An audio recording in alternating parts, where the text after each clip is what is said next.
tak kita rasa gelisah walaupun dah solat? Solat tapi hati rasa kosong. Episod 7, sampaikan walau satu ayat. Bukankah solat tu tempat untuk kita temui ketenangan?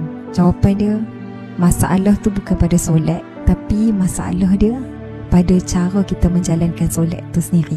Masa kita angkat takbir, Allahu Akbar, kita bukan saja angkat tangan, kita serahkan semua masalah kita yang kita rasa besar sangat tu kepada yang maha besar. Masa rukuk, kita bukan sekadar membongkok, kita menundukkan ego kita. Maha suci Engkau ya Allah, serta memujilah aku kepadanya. Masa tu hilang semua ego. Kita tak layak untuk semua pujian.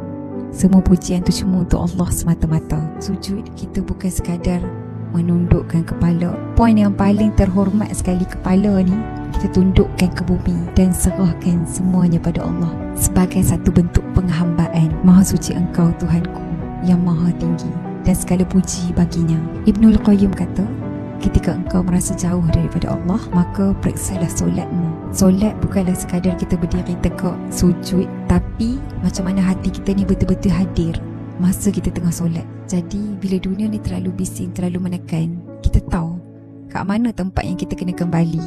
Bukan social media, bukan cari manusia, tapi pada solat kita. Solat tu bukanlah sekadar kewajipan saja, tapi solat adalah pelukan daripada Allah yang paling nyaman sekali. Apa yang Tira sampaikan ni bukanlah daripada Tira semata-mata. Tira pun membaca, jadi daripada bahan bacaan tu Tira sampaikan balik supaya Tira pun dapat sama-sama belajar juga. Tira harap apa yang Tira sampaikan beberapa episod dah ni bermanfaat untuk semua orang dan untuk diri Tira juga, insya-Allah. Assalamualaikum.